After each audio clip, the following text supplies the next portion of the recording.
the ongoing series of conversations we are having with reputed translators from across the world, we have with us today Dr. Uilleam Blacker. He is the author of Memory, the City and the Legacy of World War II in East Central Europe. He has published widely on Ukrainian, Polish, and Russian literature and culture. He has translated the work of many Ukrainian authors, including Oleg Sentsov's short story collection, Life Went On Anyway. He has written for the Times Literary Supplement, Open Democracy Russia, and Words Without Borders.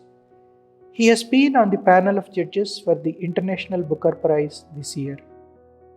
In this episode, we can hear him talking about his love for languages, contemporary Ukrainian literature, the way ongoing war affected writers and literature in Ukraine, and the book Life Went On Anyway.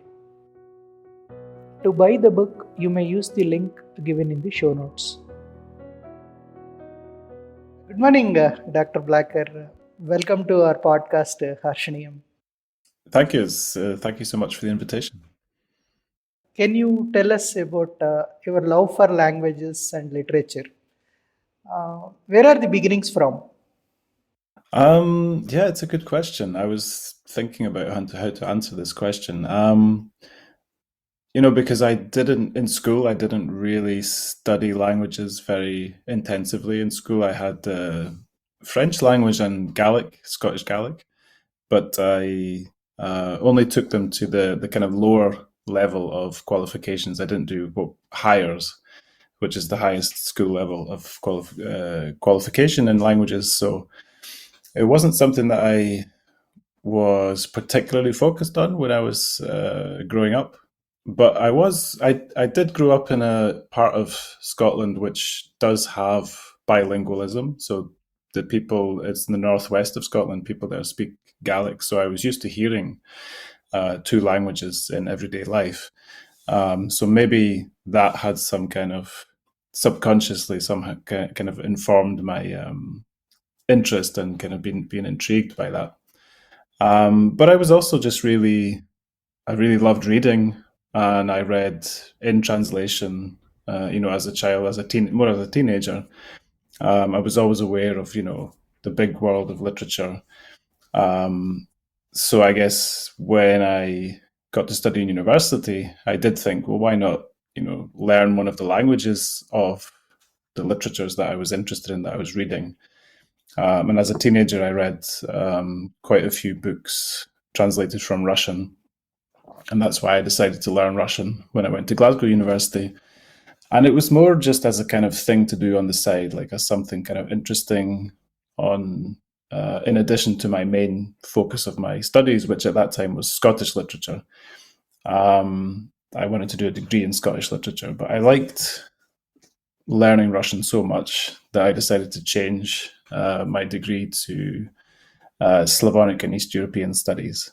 I just somehow, I don't know what happened, but I found that I was quite good at learning Russian. I had a sort of knack for it. And then through that, at the department in Glasgow, I was able to learn Polish as well, which I also really enjoyed and picked up fairly quickly. And that sort of brought me to Ukrainian, just through traveling to both Russia and Poland. You kind of come across Ukraine, which is in between them. And that was a place that really I knew very little about. I could see that it's a huge country. From what I was learning, it had a very interesting, complicated history, very interesting and complicated sort of cultural landscape. But in the UK, at least, nobody seemed to know anything about it. It wasn't really possible to study it. The language wasn't available anywhere that I could see.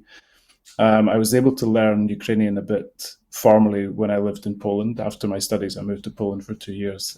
So I was learning Ukrainian through Polish, which was quite an interesting experience. And that's sort of how I came to learn Ukrainian and then start translating. Which is the first book you translated? So the first full book, I guess, would be a novel, a short novel by a Ukrainian writer called Taras Prohasko.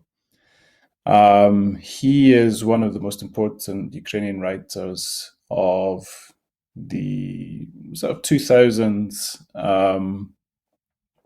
He is quite an experimental writer. He's very philosophical. He comes from a botanical background. That's his kind of training. So his literature has lots of plants and nature and landscapes. And he comes from the western part of Ukraine near the mountains. So I was really taken by his way of talking about the natural world, but in this very kind of philosophical way. He has this very aphoristic style of writing. And the novel is called The Unsimple. And it's written, yeah, it's Neprosti in Ukrainian, and this was my sort of neologism to convey that title. And it's written in these short chunks, these short little numbered fragments, and it's almost like a kind of philosophical tractate. And there are bits from references to Wittgenstein in there. So, and it's kind of doing something a little bit similar. But it's very much about Ukrainian landscapes, the Western Ukrainian landscapes, the Carpathian Mountains, but also history. It's got this very interesting experimental way of writing about history through this character who keeps being reborn. This central character, Anna, who keeps being reborn in the story throughout the sort of 20th century history of Ukraine. So it's not a historical novel, but history is always in the background of this sort of quite strange, fragmented style of writing. And it's some people compare him to the sort of South American magical realist writers, and I think there's something to that. Although his writing is a lot more, I would say, condensed and focused. He writes very short texts, not these kind of long novels like Gabriel Garcia Marquez. But yeah, so that was the first one I read. And it was good for learners. His writing is good for learners because it's short chunks. So I was learning Ukrainian. I was reading these short texts, and I thought I'll try and translate a couple of them. And I thought, well, why not just do the whole novel? And can you take us through the contemporary Ukrainian literature? Yeah, it's contemporary Ukrainian literature is very diverse. It's something that I've been following for really 20 years. I did my PhD on contemporary Ukrainian literature, Ukrainian literature of the mainly post-independence period. It's over that time that I've been watching it and reading it. It's certainly expanded. It's grown. And the one thing that's happened that's been very important, I think, especially in the last decade or so, has been just the kind of institutional growth of it. So there's been a sort of surge in the number of publishers and bookshops, in things like support from the state for literature and culture, which when I started studying Ukrainian literature basically didn't exist. The state was, Ukrainian politics is an interesting and often complicated and problematic subject, and especially in the 90s, the 2000s, the state was very poor, but it was also a state whose resources were being sucked out by various oligarchs, and not much money was going into things like culture. So writers are kind of on their own. The publishing industry is struggling in very difficult circumstances. There were, in terms of my first visits to Ukraine, it's actually quite hard to find Ukrainian books in bookshops. Many, many more Russian language books in bookshops than Ukrainian books. That is changing. And especially the last few years, it's changed dramatically. And in that time, you can see that the number of writers has grown, the number of professional writers has grown. And it's kind of hard to generalize what they're writing about. They're writing in all genres, in all different kinds of forms, from intellectual poetry to genre fiction. Um, Obviously, a big topic these days is the war. Ukraine now has this very, I mean, it's already quite a well developed war literature because it didn't start in 2022. It started in 2014 when Russia first invaded Ukraine. Many writers have been, there are many writers who have been serving in the army. There are many who have been displaced from eastern Ukraine by the fighting. Um, there are many writers who write about the experience of civilian population in these parts of Ukraine, and that is a big theme of the literature. And Ukrainian writers are, today. I wonder if there's any place in the world where writers are writing more perceptively and also, critically and um, um, interestingly about war. But I certainly wouldn't reduce contemporary Ukrainian literature to writing about the war. There's much more to it. One thing that stands out to me in particular is the poetry. Ukraine has always been a place where poetry was kind of like, I would say, considered the number one genre, the most important genre, for many reasons. For a long time, Ukrainian literature has struggled under various states and empires which tried to oppress it to varying degrees. In those circumstances, it's quite difficult to become a novelist, yeah, because you need time, you need resources to publish novels. Um, it's more practical to write poetry, which can be done quickly and can be distributed more easily without the support, without the sort of infrastructure of publishing. So Ukrainian literature is always focused on poetry a lot, and today the poetry about the war, but not about the war, is really strong. That's one thing that really jumps out at me. And also, I would say nonfiction has become a big thing, which I would say like 15, 20 years ago, you wouldn't find much nonfiction amongst in Ukrainian literature, but now there's a lot of sort of autobiographical writing, essayistic writing, travel writing, all of these kind of genres. And that's also, I think, related to the war, because there's a lot of very interesting documentary literature being written about the war. I think writers feel that it's important to collect testimonies to document what's happening directly, without fictionalizing. Can you talk a bit about this TALT, the Agency for Ukrainian Literature in Translation? It's certainly a very important initiative to which was set up, I think, specifically to help connect publishers with translations of Ukrainian literature. I think this for a long time, Ukrainian literature has sort of struggled to reach, big Western. I mean, this is focused on the English language um, publishers. So I think the people who set it up, who I don't really know personally. We've had some contact, but I don't know them well. Yeah, they thought that just it would be good to have some kind of mechanism, I think, to help Ukrainian writers get into translation and get to the publishers, make that link between writer, translator, and publisher, which is a difficult link to make. And without an agency and without agents, it's actually it is difficult to get translations to big good publishers. So I think it's a great initiative and very much needed. Before we get on to the book, you have been the judge for this year's International Booker Prize, which eventually was awarded to Time Shelter by Angela Rodell. Can you talk about that experience and a bit about the books too?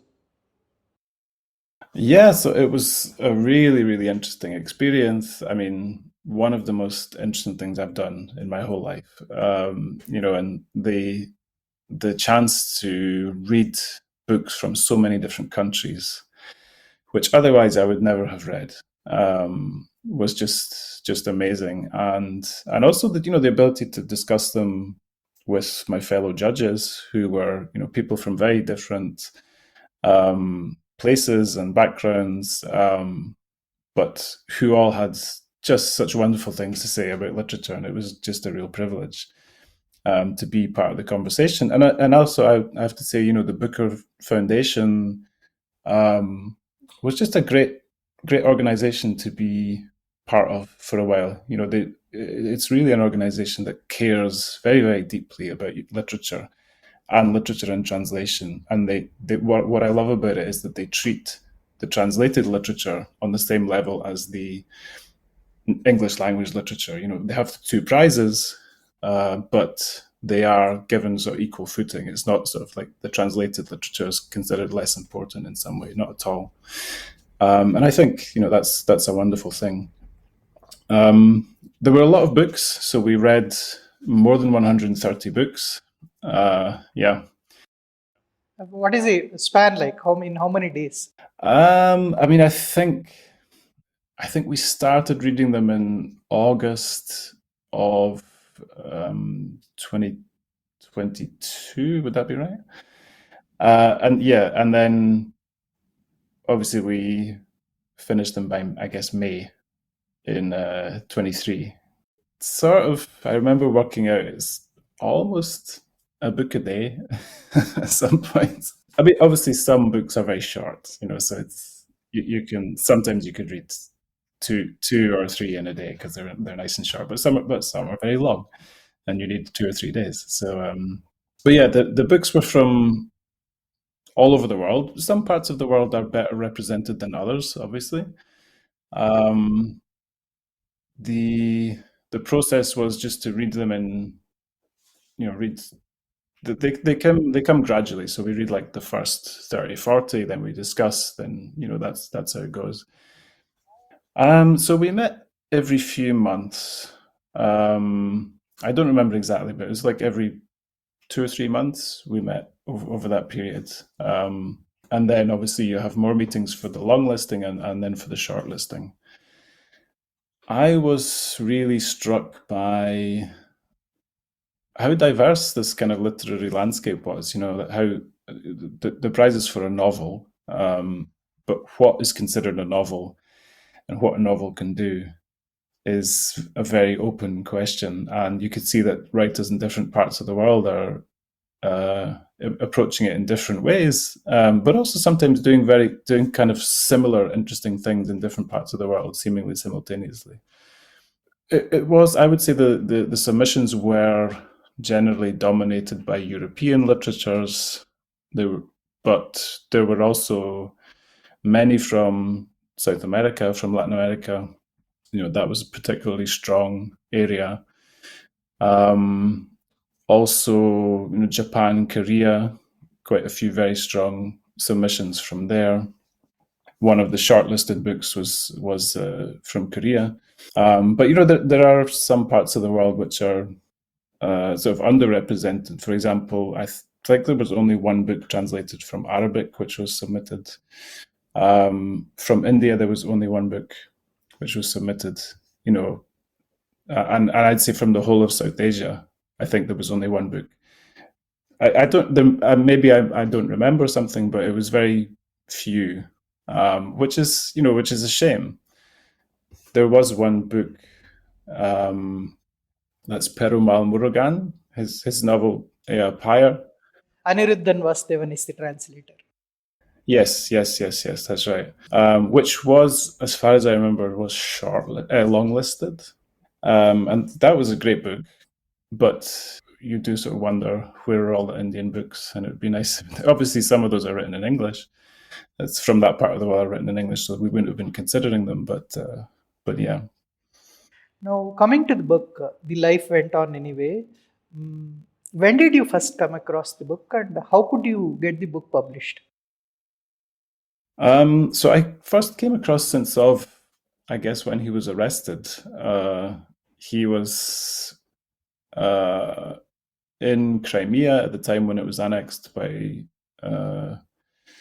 Russia. Well, I can't remember if he was there or he sort of went back when it was annexed. But anyway, he was there at that time. He was an activist standing up against the annexation. He was arrested by the Russian forces, taken to Russia. He was tried, in a sham trial, accused of terrorism, just sort of ridiculous made up charges, and he was sent to prison in Russia. He subsequently was on hunger strike for a long time, protesting his innocence. And that was when I heard about him, when at that time when he was arrested, because in Ukraine it was quite a big deal. There was a lot of media attention to him, and I picked up his collection of short stories, which I read, and I thought they were very interesting. He's a known primarily as a film director, but he's also a writer. He's written quite a few books now. And yeah, so I've had this idea to translate him. That would be a good idea to translate him. I did a couple of short texts, which at that time I was part of a theatre group, a Ukrainian theatre group in London, and we did recorded some videos of just us reading the texts. We're just trying to raise awareness of his case. And then the initiative came from PEN Ukraine to translate the whole book of the short stories. So they put out a call for a grant for someone to translate these stories and then publish them and have them out there, so that to put his work out into the world, but also to draw attention to his case. And I applied because I'd already translated him, and I won the grant. And yeah, so I translated it into English, and in order to apply for the grant, you had to have a publisher already lined up. So I contacted Deep Vellum, and they were very quick and very happy to take part in the application, and it was successful. The translator's forward. In fact, whenever I read a translation, I verify whether there is a forward from translator, because it gives a context for people like us, who are away in a different country. Right? This particular forward, not only for the stories in the book, but also about the writer too. One of the very well written forwards. Oh, thank you. Yeah, I actually I enjoy writing those kind of things. I haven't written so many, but I've written a few. Sort of introductions to translators, or translators forwards, and I think it's a really actually interesting genre. It gives you a chance to talk about obviously this writer that you value, and that you and sort of just tell the reader why they're worth reading and why the text is worth reading, but also just because your translation, it's your work of art, it's your text, but it's nothing without the original, and you have those two texts which exist in your head as the translator, but they don't exist in the head of the reader or the translation together. So you have to kind of introduce those two texts to one another, show them sort of coming into contact somehow, and it gives you a chance to just there's with every translation there's always some kind of interesting little nuance and little detail and little adventure that happened, some little story that you can tell, and that's the place to do it. Stories, though they are autobiographical mostly, they are very engaging. But I can talk about only your prose, right? Your prose was very fluid in English, very, very fluid. But how do you describe Sensov's style of writing? Yeah, well, thank you for saying that about the translation. His style is very straightforward. I would say it's simple, it's straightforward, it's quite direct. He doesn't go in for stylistic fireworks. It's not flowery stylistically. He tells the story in a very sort of laconic way. He doesn't waste words. It's very conversational, very colloquial, I would say. Does feel like someone is sitting there. You're sitting at a table and someone is telling you the story in this quite dry, quite funny way. He has this kind of understated humor, quite dark humor sometimes.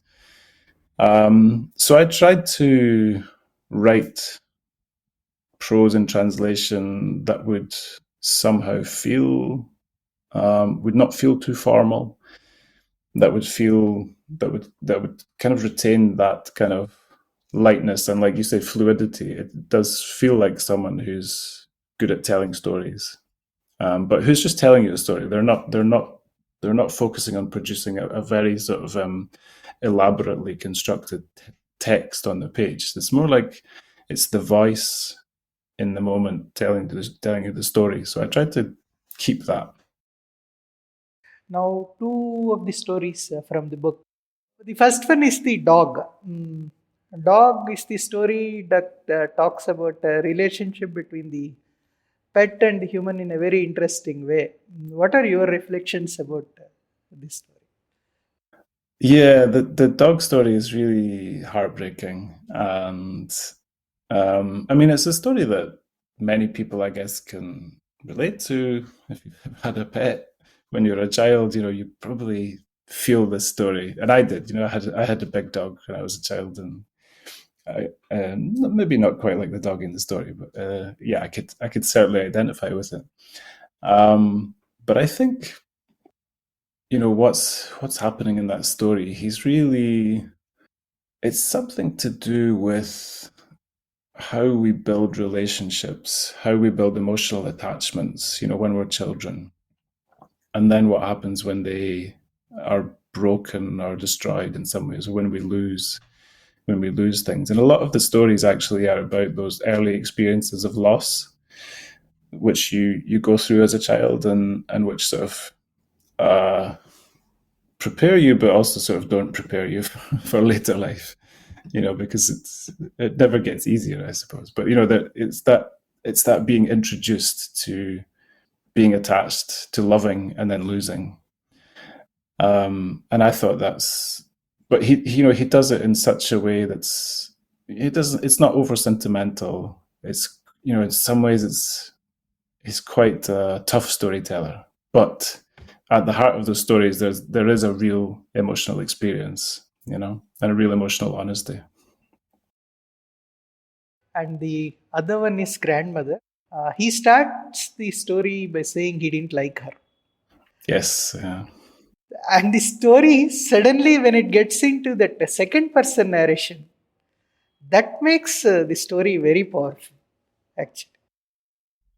Yeah, I mean that's true. It's that opening is it's really, again, that's his that's very characteristic of Sentsov. He'll just like say something which is, you're just like, oh, that's blunt, that's direct, but that's kind of how he works, and if you meet him in person, he's like that as well. I met him a couple of times. I actually met him almost like the day after he was released. He was in prison for a long time in Russia, and then eventually his release was negotiated. He was brought back to Kiev, and I I happened to be there at that time, and the it was in touch with Tatiana Terin, who the head of the PEN Ukraine branch, and she said, "Do you want to come and meet him?" I'd been in touch with her about she was the one driving the translation, actually, that whole initiative. And yeah, we met him in Kiev, and it was very interesting. I think he was still kind of in shock after being released, but yeah. So that was my first time meeting him, and yeah, in some ways he does. His personality is reflected in these stories, in that kind of directness. Um, that sort of There's a sort of unfilteredness about the way he communicates. Um, but yeah, again, I think that one also, it's that, just that sort of very complicated. He's very open to talking about how relationships are very complicated and how the people you love, you also kind of hate them as well. I mean, not always, but obviously that sometimes that happens, especially in families, because you're bound together by blood, by living together, and by this kind of love. But it's often very, very difficult, and especially if you live, like he grew up in the '90s in Crimea. It was very poor. People are struggling to make ends meet, and you can see that in the stories. Absolutely in the way that the sort of grandma lives. It's not an easy time and place to be living in, even though there's a lot of beauty in that place, and it is a beautiful part of the world.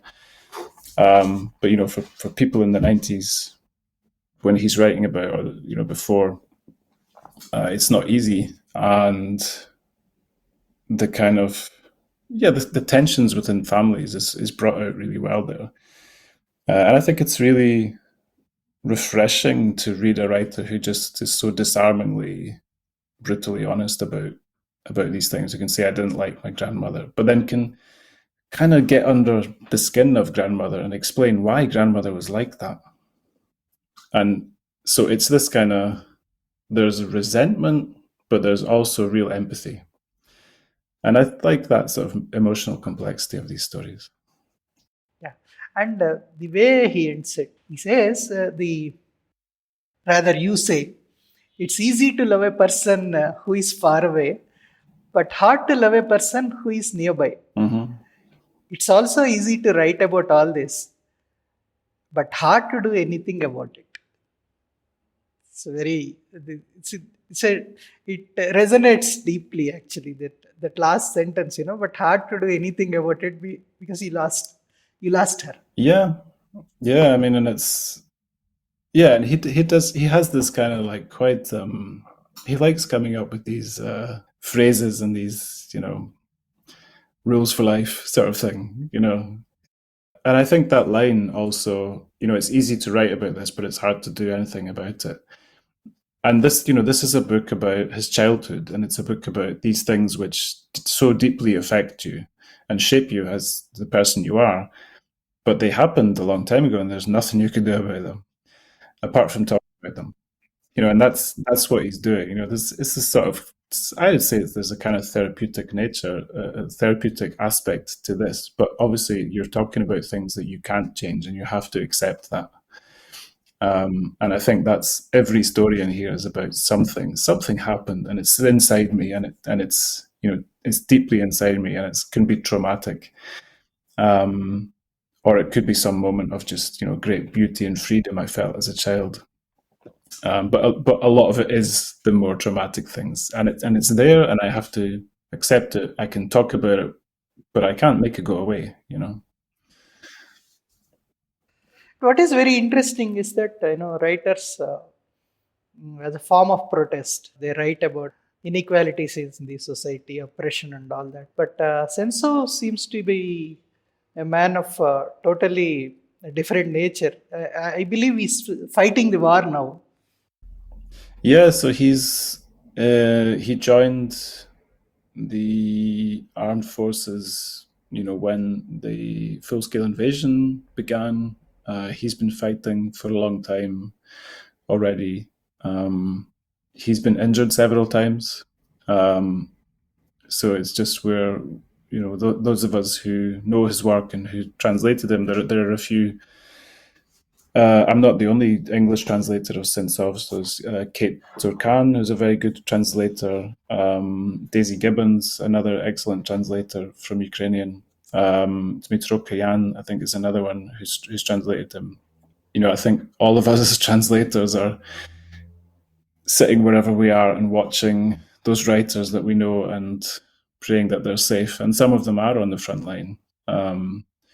There's another writer called Artem Chekh, who's been serving for a long time in the military, and he's one of the best contemporary writers. That's the writer that Daisy Gibbons has also translated. And we just sort of, I think being a translator of Ukrainian literature is part of that experience. Is just looking through social media and checking that those writers are still alive.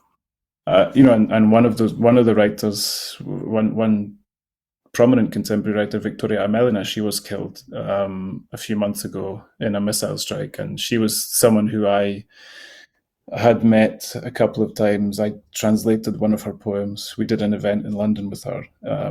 She sent me a poem a few days before and said, I'd like to read it. Could you translate it? I did, and then that poem became, after she was killed, it became, it was very widely distributed. I just thought I was translating it, in the moment for this particular event, and then it ended up in the Guardian alongside her obituary, which is just, it's a very, very strange experience. And it really speaks to, I think, what Russia is trying to do in Ukraine, which is to destroy Ukraine as a state, but also destroy Ukrainian society and destroy its culture. And they are targeting writers. Another writer, Volodymyr Vakulenko, who was kidnapped in eastern Ukraine, was murdered. So it raises the stakes with the status of the writer, and it also raises the stakes in terms of what translation means. What are the projects that you're currently working on? So I have a couple of different projects. Too many, as always. But so I guess three translation projects I'm working on. One is a book, which is actually an academic book I'm translating, which is by a wonderful literary scholar called Tamara Hundarova, who's one of my sort of literary scholar heroes in Ukraine. She's written, excellently about so many different aspects of Ukrainian literature, and she wrote a book about the Ukrainian writer Lesya Ukrainka, who was writing at the turn of the 20th century. She was a modernist, a feminist.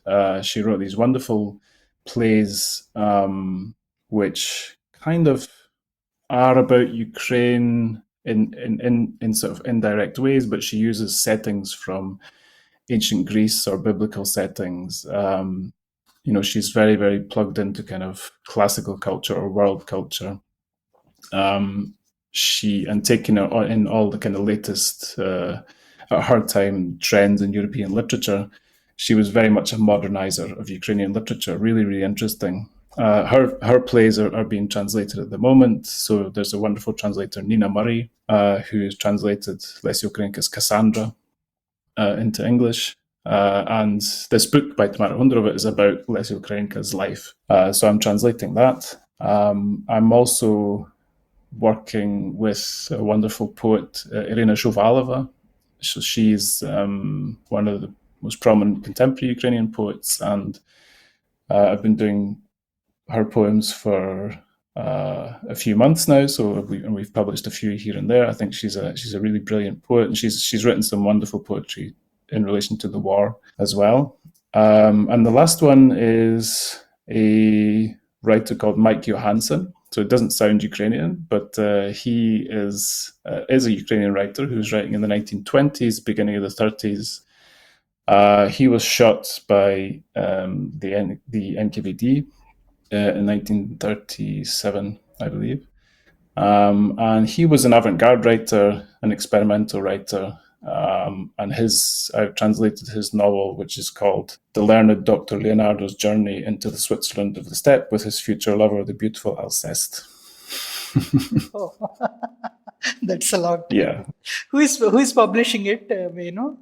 So that's been published by the Harvard University Press, and the Harvard Ukrainian Research Institute has a series of translations that's been published through Harvard University Press. So that's one of them, and it's very, very it's a lot of fun. It's a very experimental novel. It's funny, it's playful. It's very typically kind of avant-garde. Lots of irony, lots of wordplay, which is obviously so very difficult to translate. Lots of experiment. Yeah, it's really good fun. Write a long forward for us. I was literally just working on the forward this morning, just before our conversation. So yeah. Okay. It's wonderful talking to you, Dr. Blacker. Thank you. Thank you very much, and all the very best to you. Thank you so much.